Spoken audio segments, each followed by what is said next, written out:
नमस्कार दोस्तों।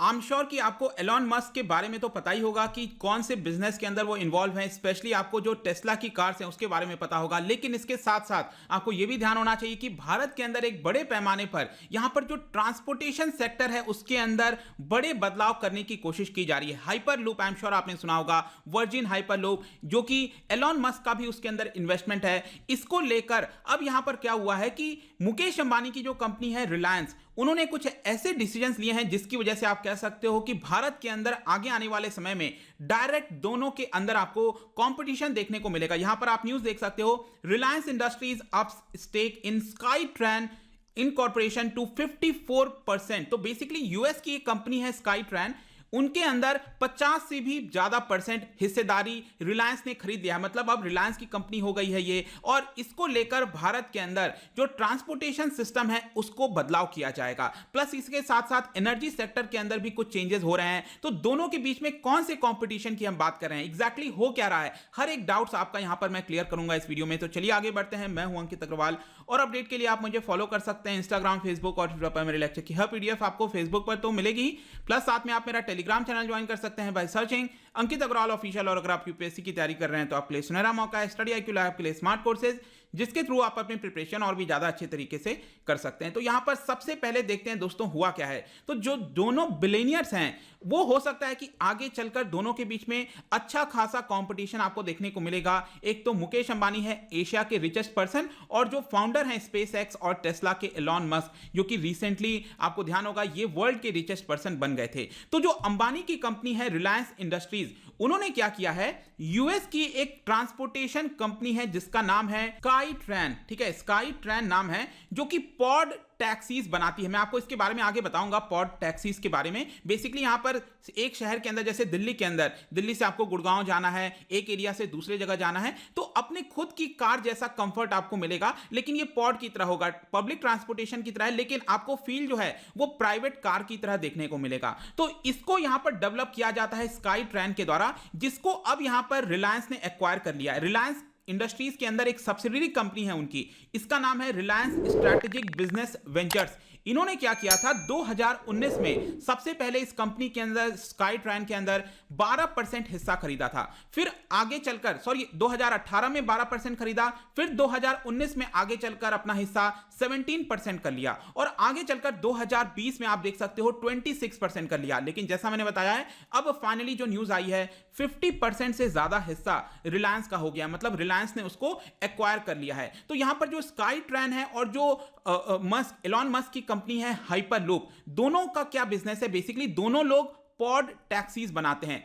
Sky train भी बनाता है और हाइपर लूप भी बनाता है। अब क्योंकि स्काई ट्रेन एक तरह से मुकेश अंबानी की कंपनी है और जो एलॉन मस्क की कंपनी हाइपर लूप, दोनों इस चीज को करते हैं, तो दोनों के बीच में एक काफी फियर्स कंपटीशन आपको देखने को मिल सकता है। अब पॉड टैक्सी की अगर हम बात करें, इसको पर्सनल रैपिड ट्रांजिट भी कहते हैं। मतलब एक जगह से दूसरे जगह अगर आपको जाना है अपने पर्सनल टाइप के व्हीकल में, उसके तहत जो पॉड टैक्सीज हैं वो काफी बड़ा रोल प्ले कर सकते हैं। बेसिकली छोटा पब्लिक ट्रांसपोर्टेशन फैसिलिटी होता है, एक बॉक्स टाइप का होता है, जो कि एक प्री डिटरमाइंड रूट पर ये चल सकता है। लेकिन इसमें खास बात यह है कि जैसे सपोज मेट्रो है, मेट्रो में तो क्या है कि सपोज हुडा सिटी सेंटर से आपको सीपी जाना है, तो हर एक स्टेशन पे वो मेट्रो रुका करेगा। लेकिन इसकी खास बात यह है कि एक जगह से अगर आप दूसरी जगह जाना चाहते हो तो डायरेक्टली बिना एनी स्टॉपेज के आपको वो वहां से वहां तक पहुंचा देगा, और ऑलरेडी ट्रैक्स इस पे बिल्ड होते हैं। और इसका थियोरेटिकली अगर आप देखोगे, ये बेसिकली क्या है ना कि मैग्नेट, जो पावर ऑफ मैग्नेट है उसका इस्तेमाल करके ये मूव करता है। और थियोरेटिकली बताया जाता है कि 240 किलोमीटर पर आवर, मतलब ये तो बोला जाता है ऐसा, ऑब्वियस सी बात है इतना तेजी से तो नहीं होगा, अभी नियर फ्यूचर में तो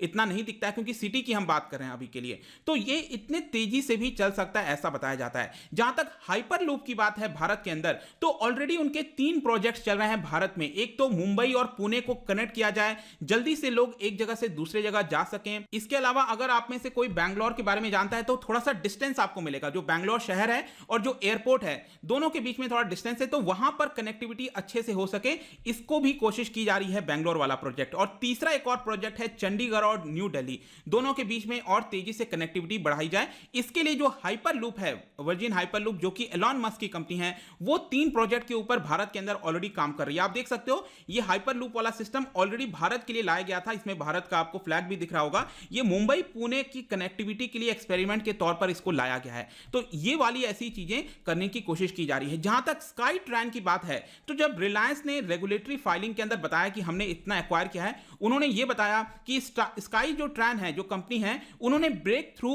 पाया है रिगार्डिंग पैसिव मैग्नेटिक लेविटेशन। तो मैग्नेटिक लेविटेशन में क्या होता है, बेसिकली जो भी पॉड हो गया, कुछ भी हो गया, वो एक तरह से आप एक तरह से कह सकते हो कि इसके अंदर फ्रिक्शन कम होता है, जिसकी वजह से तेजी से मूव कर सकता है। तो जैसे कि मैं आपको दिखाऊं, इस तरह से आप देखोगे, ये स्काई ट्रेन ने पिक्चर्स रिलीज किए थे, कुछ इस तरह से आपको मूव करता हुआ दिखेगा। इस तरह का आपका इंफ्रास्ट्रक्चर बिल्ड होता है, इसके अंदर आप बैठते हो और नीचे भी पिक्चर में आप देख सकते हो, यहां पर प्लेटफॉर्म होगा, स्टेशन टाइप का होगा, आप चाहो तो यहां उतर जाओ और फिर कोई दूसरा व्यक्ति, मतलब आपका फैमिली है, यहां पर 4-5 लोग हैं, तो एक तरह का प्राइवेट जैसी सुविधा आपको मिलेगी, ठीक है। और ये हर एक स्टेशन पर नहीं रुकेगा, आपको 20 किलोमीटर की दूरी तय करनी है, तो डायरेक्टली आपको वो उतना जल्दी यहां तक पहुंचा देगा। तो स्काई ट्रेन ने यहां पर बेसिकली क्या कहा है कि जो पैसिव मैग्नेटिक लेविटेशन टेक्नोलॉजी है, तो यहां पर क्या होता है कि इसके अंदर मैग्नेटिक के थ्रू जल्दी से ये मूव कर सकेगा, ऐसी टेक्नोलॉजी को लाया जा रहा है। और ये पैसिव है।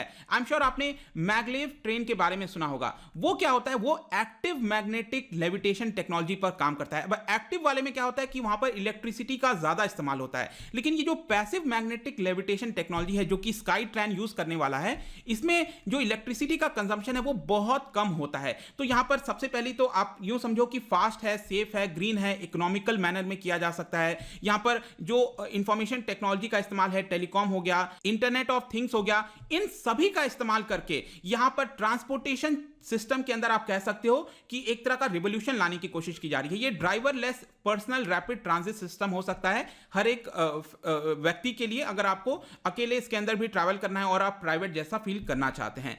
और यहां पर अब अगर हम बात करें एनर्जी सेक्टर के बारे में, तो ये तो ट्रांसपोर्टेशन हो गया। एनर्जी सेक्टर में क्या कंपटीशन हो रहा है, तो देखिए, ये जब अनाउंसमेंट किया गया था उसके कुछ दिन पहले भी जो मुकेश अंबानी की कंपनी है, उन्होंने ये कहा कि वो बैटरी बनानी है, अब आप इलेक्ट्रिक कार बनाओगे तो उसके अंदर सबसे बड़ा क्या चीज इस्तेमाल होता है, बैटरी का इस्तेमाल होता है। बैटरी जितना ज्यादा अच्छा होगा, तो भारत के अंदर बैटरीज किस तरह से मैन्युफैक्चर की जाए, उसको भी अब रिलायंस जो है उसके अंदर एंटर कर रहा है। अब ये चीज डायरेक्टली कंपटीशन में आती है एलॉन मस्क का जो प्लान है। आपको पता है ऑलरेडी बेंगलोर के अंदर उन्होंने जो ऑफिस है उसको सेटअप कर दिया है और वहां पर मैन्युफैक्चरिंग यूनिट खोलने की कोशिश की जा रही है। इनफैक्ट जो कर्नाटका के चीफ मिनिस्टर है, उन्होंने ऑलरेडी अनाउंस कर दिया है कि कर्नाटक के अंदर ही मैन्युफैक्चरिंग यूनिट खोला जाएगा। तो यहां पर एलॉन मस्क ने ऑलरेडी अनाउंस किया था कि एक बार मैन्युफैक्चरिंग यूनिट स्टार्ट हो गया इलेक्ट्रिक व्हीकल्स का भारत के अंदर, उसके जस्ट बाद हम क्या करेंगे, जो बैटरीज वगैरह होती हैं जहां पर एनर्जी स्टोर किया जाता है, उसका एक बहुत बड़ा फैक्ट्री हम भारत के अंदर लगाएंगे।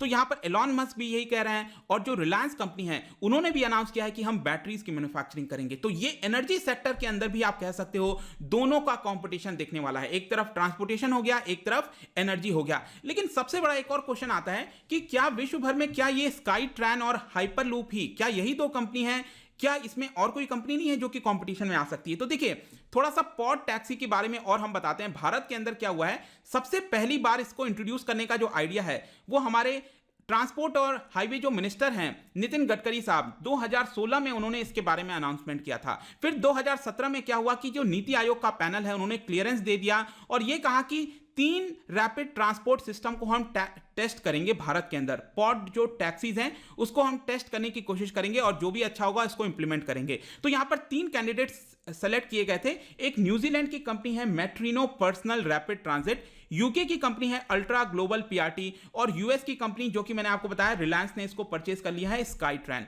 तो ये 3 कंपनी है। लेकिन इस 3 में अगर आप देखोगे तो बाकी की जो 2 कंपनी है, स्काई ट्रेन को छोड़कर बाकी की ये जो अल्ट्रा ग्लोबल कंपनी है वो रबर टायर पर चला करती है। जो मैग्नेटिक वाला आपका टेक्नोलॉजी मैंने बताया वो उस पर नहीं चला करती है। सेम इसी तरह से जो मेट्रिनो है वो ओवरहेड जो रेल्स होते हैं उसके तहत चला करती है। तो स्काई ट्रेन ही एक ऐसी कंपनी है जो कि मैग्नेटिक लेविटेशन का इस्तेमाल करती है। और मैग्नेटिक लेविटेशन मैंने आपको बताया हाइपर लूप भी इस्तेमाल करता है। तो दोनों के बीच में ही यहां पर कंपटीशन दिख रहा है, यहां पर तीसरी और कोई कंपनी अभी के लिए तो नहीं दिख रही है, ऐसा बताया जा रहा है। लेकिन आई एम श्योर कि यहां पर आपके मन में एक और क्वेश्चन आया होगा कि यहां पर 3 कंपनी को चुना गया, हाइपर लूप को क्यों नहीं चुना गया? तो मैं आपको बता दूं कि जो हाइपर लूप है उसने ये सोचा कि हम सेंट्रल गवर्नमेंट के साथ टाई अप नहीं करके यहां पर जो स्टेट गवर्नमेंट है उसके साथ हम प्रोजेक्ट की शुरुआत करना चाहते हैं। तो यहां पर महाराष्ट्र गवर्नमेंट के साथ मिलकर जो हाइपर लूप है वो वर्ल्ड की पहली कमर्शियल हाइपर लूप कॉरिडोर बनाने की कोशिश कर रहा है पुणे और मुंबई के अंदर। मैंने आपको ऑलरेडी बता दिया, और इसको लेकर पिछले साल ही न्यूज आया था, ऑलरेडी एक टेस्ट हुआ था यूएस के अंदर, जहां पर पहली बार ऐसा हुआ था कि ह्यूमंस को बैठाकर यहां पर हाइपर लूप के थ्रू एक जगह से दूसरी जगह पहुंचाया गया। ऑल्दो ये बहुत ही छोटा सा डिस्टेंस था, लेकिन यहां पर 160 किलोमीटर का जो रफ्तार है वो अचीव किया गया था। आप देख सकते हो ये पूरा आपका हाइपर लूप वाला इंफ्रास्ट्रक्चर छोटा सा टेस्टिंग के लिए बनाया गया है, और यहीं पर जो hyper loop virgin hyper loop के जो उनके खुद के ही स्टाफ हैं उनको ही बैठाकर यहां पर इसकी टेस्टिंग की गई थी। तो ऑलरेडी धीरे धीरे इसके ऊपर आगे बढ़ रहा है। तो कंक्लूजन में हम क्या कह सकते हैं? देखिए कंक्लूजन में यही है, अगर मैंने आपको बताया कि डायरेक्टली कंपटीशन आपको देखने को मिलेगा एलॉन मस्क और रिलायंस के जो सीईओ हैं मुकेश अंबानी जी। तो ये दोनों जो कंपनी है वो मैग्नेटिक लेविटेशन पर काम करती है, लेकिन बेसिक डिफरेंस में आपको एक और चीज बता दूं कि हाइपर लूप अगर आप देखोगे तो ये लॉन्गर डिस्टेंस के लिए, एक शहर से दूसरे शहर जाने के लिए काफी बड़ा रोल प्ले कर सकती है। लेकिन जो स्काई ट्रेन की बात है, ये शहर के अंदर इंट्रा सिटी जो ट्रांसपोर्टेशन हम कहते हैं, नई दिल्ली के अंदर, मुंबई के अंदर ही, उसमें काफी अच्छा रोल प्ले कर सकता है। तो यहां पर ऑल्दो दोनों टेक्नोलॉजी यूज कर रहे हैं, लेकिन इनका जो पर्पस है उसमें थोड़ा सा आपको डिफरेंस देखने को मिल सकता है। लेकिन अब देखना होगा आगे चलकर इसको क्या प्रोग्रेस होता है। लेकिन डायरेक्टली अभी के लिए जो न्यूज खबर सामने आ रही है कि रिलायंस और जो एलॉन मस्क की कंपनीज हैं वो इसके अंदर कंपटीशन में देखने को मिल रहा है। जाने से पहले, क्योंकि हम ट्रांसपोर्टेशन और इस तरह की चीजों की बात कर रहे हैं, लेकिन क्या आपको पता है भारत का पहला जो स्टीम इंजन था इसको किस नाम से बुलाया जाता था? क्या आप बता सकते हो? 4 ऑप्शन है। इसका जो राइट आंसर है मैं हमेशा की तरह अपने इंस्टाग्राम पर तो डालूंगा ही, अगर आप इंस्टा पे नहीं हो टेलीग्राम से आप इसका राइट आंसर ले सकते हैं। मैं कई सारे एमसीक्यूज यहां पर डालता रहता हूं स्टोरीज के फॉर्म में, आप जाकर प्ले कर सकते हो। अगर आप मुझसे इकोनॉमी पढ़ना चाहते हैं, कोई भी कोर्स परचेज करना चाहते हैं, स्टडी IQ आप पर जा सकते हैं। आई होप कि वीडियो आपको पसंद आया होगा। मिलता हूं आपसे next time. Till then thank you very much, see you soon.